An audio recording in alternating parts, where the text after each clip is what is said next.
So see here, the circuit is like this: E, Z1, Z3, Z2, ZL.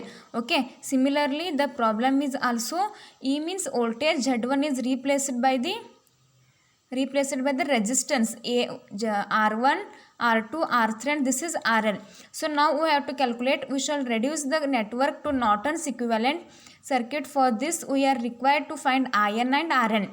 Whenever we find IN and RN, using this IN and RN only, we have to find the load current. That is only first one. A, with load that is 10 ohm removed and terminal AB shorted. Remove this 10 ohm and shorted this AB. Okay, as shown in figure B, the current that flows through AB is equal to IN from figure B. Sir, this is same like your theorem only. This is figure A. Remove this RL, that becomes this only, means shorted. Next, load on the source RL. We have to find RL because what? 8 ohm is as it is. 8 ohm plus these are the series. 8 ohm plus 6 ohm parallel to 12 ohm. So 8 plus 6 parallel to 12 ohm. So 8 plus 6 and 12 parallel. No, whenever resistance are parallel means R1 R2 divided by R1 plus R2. So 6 into 12 divided by 6 plus 12. So 8 as it is plus 6 into 12 is 72. 6 plus 12 is 18. So 8 plus 4 is 12. So RL is 12 ohm. Next I1 is what? 12 divided by 12. So what's here? IL is what? This is what?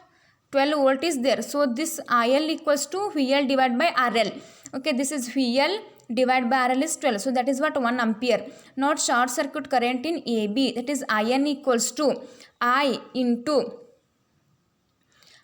what's here? IN equals to E divided by Z3, Z1, Z2 plus Z1, Z3, Z1, Z2, Z3. E means what? Voltage here. So that's why voltage is 12. So 12 divided by 12 plus 6 in this mesh.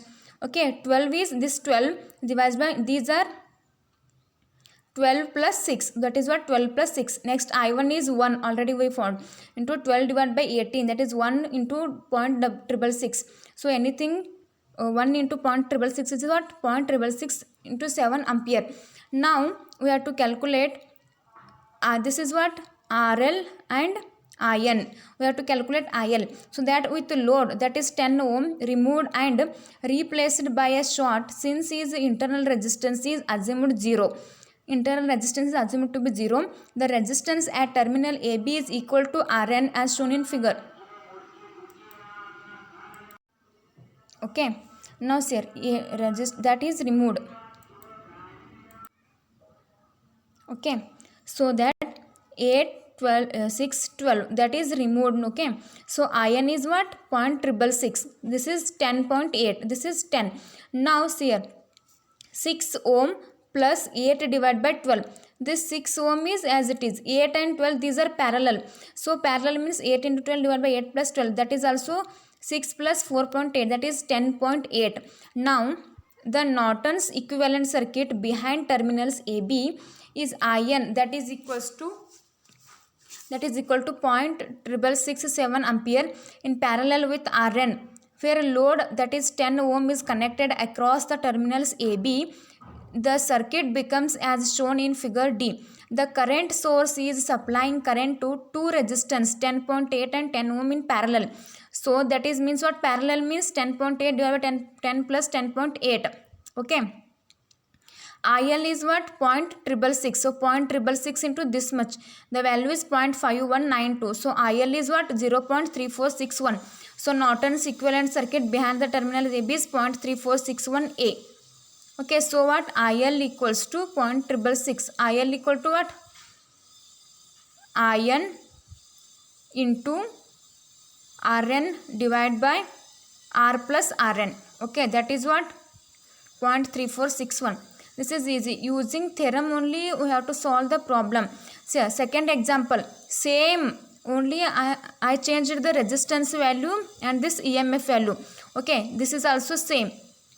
This is little bit different. I solved this problem in next class. So this is also same, but registers are changed. So how much problems? 3 problems. These two are similar to first problem only. So try to solve these two problems. Okay, in next class I want to discuss about the superposition theorem and maximum value theorem problems also. And last class, whenever this chapter is finished, one class is only for the problems. I will solve many more problems based on this chapter, so don't worry. So you want Thevenin's theorem, no? So that's why subscribe my channel. Whenever I free, I upload Thevenin's theorem and more problems depending on this chapter. Okay, so if you have any doubt, any questions, contact me. This theorem is clear, no? Same like Thevenin's theorem, only Z is only a resistance is replaced by Z, and now we have to calculate iron and ZL and Rn. Using those value we have to calculate IL. In the problem also same manner only. Okay, we have to calculate. So try to solve these two problems. If you have any doubt, please contact me. And in next class onwards, I want to discuss about the superposition theorem and problems. Okay, so thank you.